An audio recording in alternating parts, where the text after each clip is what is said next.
Hi అండి, నమస్తే. Sunday special రెసిపీతో మీ ముందుకొస్తున్నాను. తిరిగి శ్రీప్రతుల్ రెసిపీస్కి స్వాగతం. ఈ రోజు మనం చేయబోయే రెసిపీ హైదరాబాద్ అత్యంత ప్రాచుర్యం పొందిన చికెన్ దమ్ బిర్యానీ. చికెన్ బిర్యానీయే కదా, మాకు తెలుసులే అని వీడియో స్కిప్ చేయకండి. ఈ మంచి రెసిపీని మిస్ అయిపోతారు. ఈ బిర్యానీ చూడ్డానికి ఎంత అందంగా ఉంటుందో, తింటే దానికి మించిన రుచి ఉంటుంది. దీని అసలు పేరు చెప్పాలంటే చికెన్ కచ్చా దమ్ బిర్యానీ. చికెన్ ని ఆయిల్లో వేయించడము, అలా అని ఉడకపెట్టి చేయడం కాదండి ఈ బిర్యానీ. పచ్చి చికెన్ ని మసాలాలు కలిపి దమ్మేస్తారు.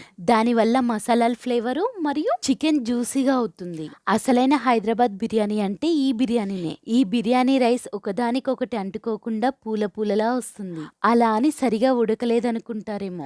రైస్ నోట్లో పెట్టుకుంటే వెన్నలా కరిగిపోతుంది. అదే ఈ బిర్యానీ ప్రత్యేకత. మాటలు ఎక్కువే చెప్తున్నారు, బిర్యానీ ఎలా ఉంటదో అని అనుకుంటున్నారేమో. ఈ విధంగా మీరు చేసుకుని తిన్నారంటే అప్పుడు తలుచుకుంటారు నేను చెప్పింది నిజమే అని. ఇంకెందుకు ఆలస్యం, రెసిపీ స్టార్ట్ చేద్దాం. ఇక్కడ నేను కిలో బరువుండే కోడిని తీసుకున్నాను. ఈ బిర్యానీకి కోడిని కట్ చేసి క్లీన్ చేసిన తర్వాత కిలో నుంచి కిలోంపావు మాత్రమే ఉండాలి. అంతకు మించిన వెయిట్ ఉంటే ముక్క తినేటప్పుడు నార నార కింద వస్తుంది. ముక్క జ్యూసీగా రాదు. ముక్క అనేది మరీ పెద్దగా కాకుండా, అలా అని మరీ చిన్నగా కాకుండా ఈ విధంగా మీడియం సైజులో కట్ చేసుకోవాలి.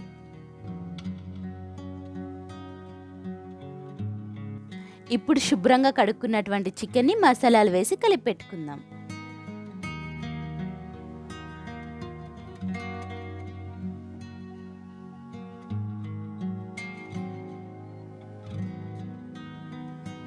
ఇది కచ్చా మసాలా. దీనికోసం 6 ఇలాచి, 6 లవంగాలు, అలానే 6 మిరియాలు, 4 ఇంచుల దాల్చిన చెక్క, చింతగింజంత జాజికాయ, 1 టేబుల్ స్పూన్ సాజీరా. ఇవన్నీ వేయించకుండా పచ్చివే, మరీ మెత్తగా కాకుండా కొంచెం బరకగా మిక్సీ పట్టుకోవాలి. అలా మిక్సీ పట్టుకున్నటువంటి కచ్చా మసాలాను వేస్తున్నాను.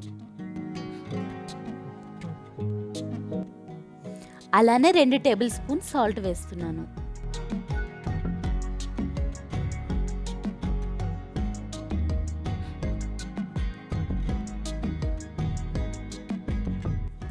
ఇప్పుడు 3 టేబుల్ స్పూన్ల కాశ్మీరీ మిర్చి పౌడర్ వేస్తున్నాను. ఈ మిర్చి పౌడర్ వేయడం వల్ల బిర్యానీకి మంచి కలర్ వస్తుంది. అలానే మంచి రుచి కూడా వస్తుంది.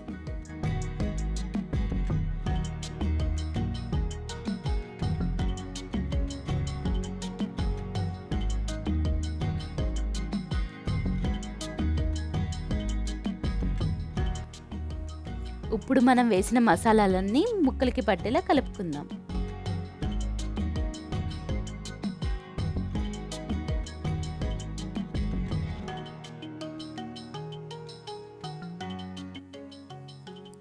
చూడండి, కాశ్మీరీ చిల్లీ పౌడర్ వాడడం వల్ల ముక్కలు ఎంత అందమైన కలర్ వచ్చాయో.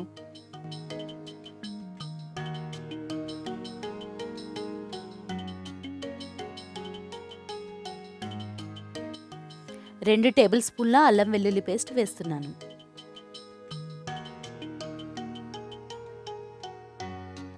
ఒక 10 ml నిమ్మరసం వేస్తున్నాను.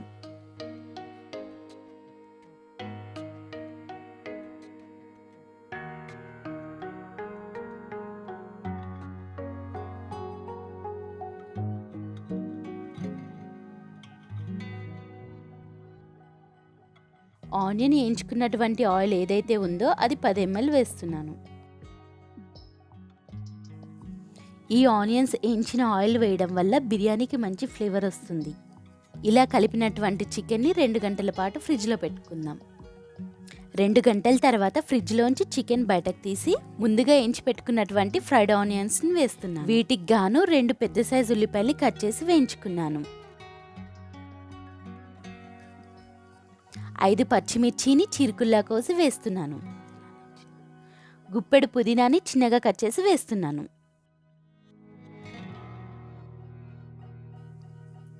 అలానే కొత్తిమీరని కూడా చిన్నగా కోసుకుని వేస్తున్నాను.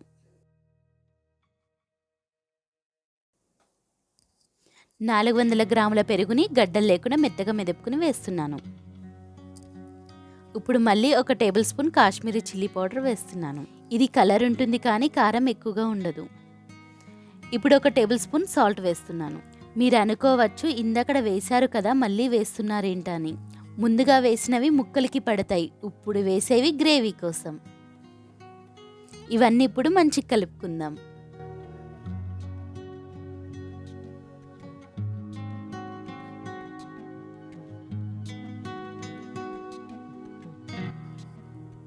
ఆనియన్ వేయించుకున్నటువంటి 10 ml ఆయిల్ మళ్ళీ వేస్తున్నాను. ఇలా కలుపుకున్నటువంటి చికెన్ని హాఫ్ అన్ అవర్ పాటు పక్కకు పెట్టుకుందాం.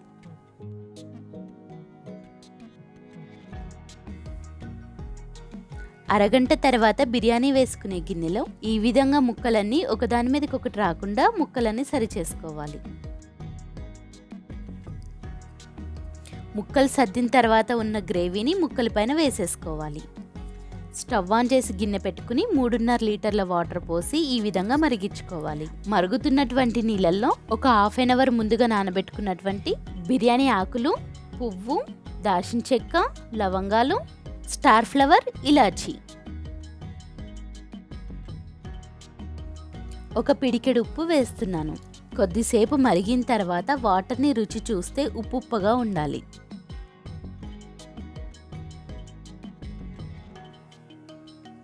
వేసిన మసాలాల ఫ్లేవర్ మొత్తం వాటర్కి పట్టింది. ఇప్పుడు వీటిని బయటకు తీసేద్దాం. ఇవి ఎందుకు తీసేస్తున్నానంటే వీటి ఫ్లేవర్ మొత్తం వాటర్కి పట్టింది. ఇవి తినేటప్పుడు ఇబ్బంది పడతారు కాబట్టి తీసేస్తున్నాను. ఇప్పుడు 2 గంటల ముందుగా నానబెట్టుకున్నటువంటి బాస్మతి బియ్యాన్ని వేస్తున్నాను.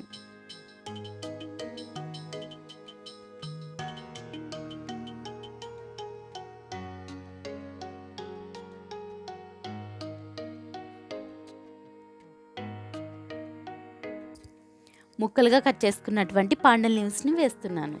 ఇప్పుడు ఒకసారి వీటిని కలుపుకుందాం. ఇప్పుడు స్టవ్ ఆన్ చేసి మందపాటి పెంకని పెడుతున్నాను. పెంక ఇలా హీట్ అయిన తర్వాత ఫ్లేమ్ సిమ్లో పెట్టుకోవాలి. ముందుగా చికెన్ కలిపెట్టుకున్నటువంటి గిన్నెని పెంక మీద పెట్టుకుందాం. ఇలా పెంక పెట్టుకోవడం వల్ల చికెన్ ముక్కలు అనేవి మాడకుండా ఉంటాయి. ఈ లోపు రైస్ 70% ఉడికిందో లేదో చూద్దాం. 70% రైస్ ఎలా ఉడికిందో చూడాలంటే రైస్ని ఈ విధంగా నొక్కినప్పుడు లోపల పలుకు అనేది ఉండకూడదు. రైస్ 70% ఉడికింది. ఇప్పుడు ఒక లేయర్ వేసుకుందాం. రైస్ పెట్టిన స్టవ్ ఆఫ్ చేయకుండా మనం 70% ఉడికిన రైస్ని ఒక లేయర్ కింద వేసుకుంటాం కదా, ఈ లోపు ఇంకో లేయర్కి 80% ఉడికిపోతుంది.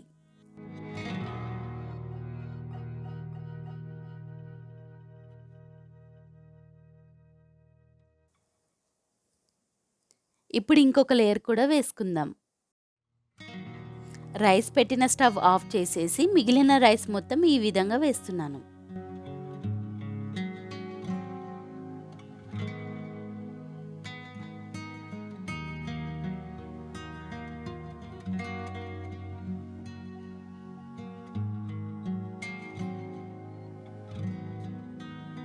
ఇప్పుడు ఒక హాఫ్ టేబుల్ స్పూన్ సాజీరా వేసుకుందాం.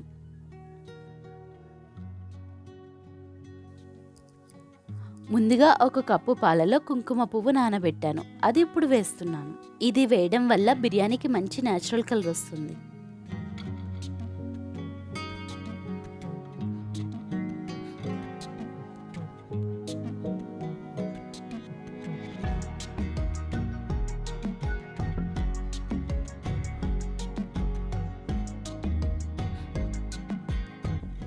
ఇప్పుడు బ్రౌన్ ఆనియన్స్ని వేస్తున్నాను.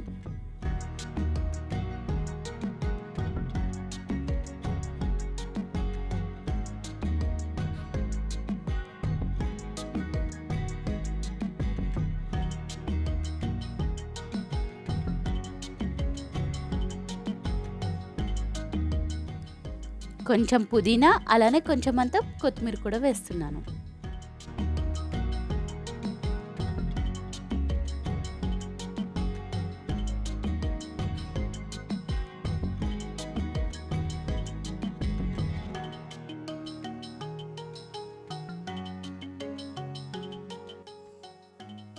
ఇప్పుడు ఒక కప్పు పాలు, 2 టేబుల్ స్పూన్ల నెయ్యి,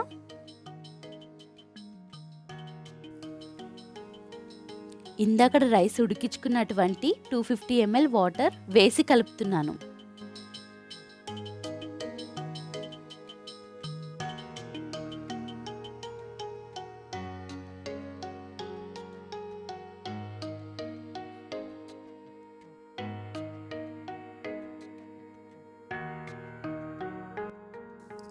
కలుపుకున్నటువంటి వాటర్ మొత్తం వేసేసుకోవాలి.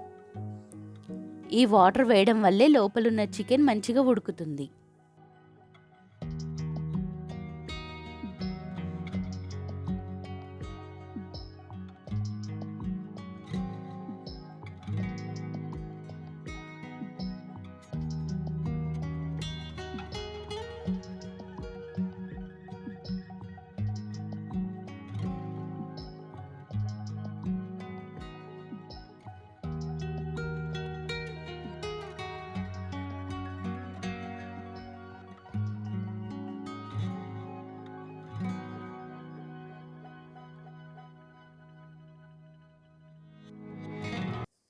ఈ విధంగా తడిపినటువంటి కాటన్ క్లాత్ తీసుకుని గిన్నె అంచు చుట్టూతా ఈ విధంగా పెట్టాలి.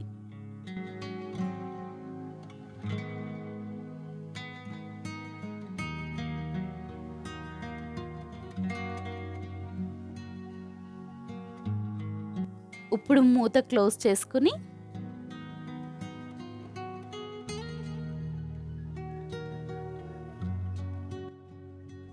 బరువైన వస్తువుని పెట్టుకోవాలి. 13 నిమిషాల పాటు ఫ్లేమ్ హైలో పెట్టుకోవాలి.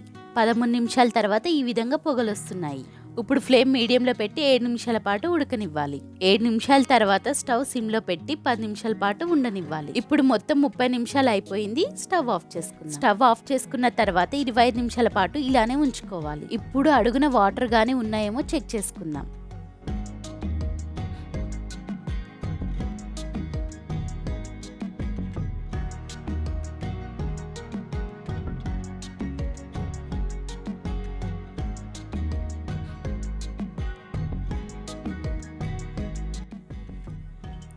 వాటర్ ఏమీ లేవు. బిర్యానీ పర్ఫెక్ట్గా ఉడికింది. ఇప్పుడు వేడివేడి బిర్యానీ సర్వ్ చేసుకోవడమే. చూడండి రైస్ ఎంత పొడిపుల్లాడుతూ ఉందో. ఈ బిర్యానీ స్మెల్ అయితే మా వీధి మొత్తం వస్తుంది.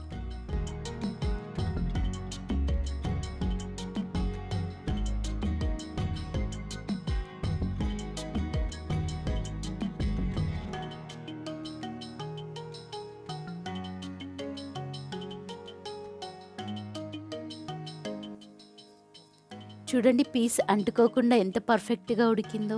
మనం బిర్యానీ వండే గిన్నె కింద ఖచ్చితంగా పెంక పెట్టుకోవాలి. ఒకవేళ పెంక పెట్టకపోతే బిర్యానీ ఇలా పర్ఫెక్ట్గా రాదు.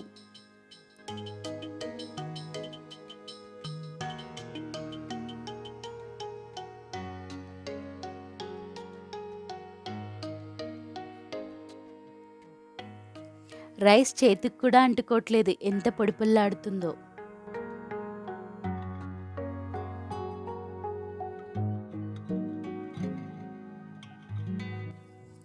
ముక్క చూడండి ఎంత సాఫ్ట్గా కుక్ అయిందో.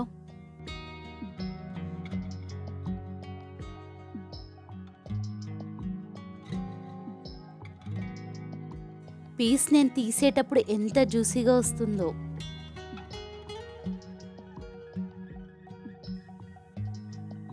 ఇంకెందుకు ఆలస్యం, మీరు చేసుకోండి. ఈ ఫ్లేవర్స్ని మీరు ఎంజాయ్ చేయండి. అలానే మీకు ఎలా కుదిరిందో మాకు కామెంట్ చేయండి.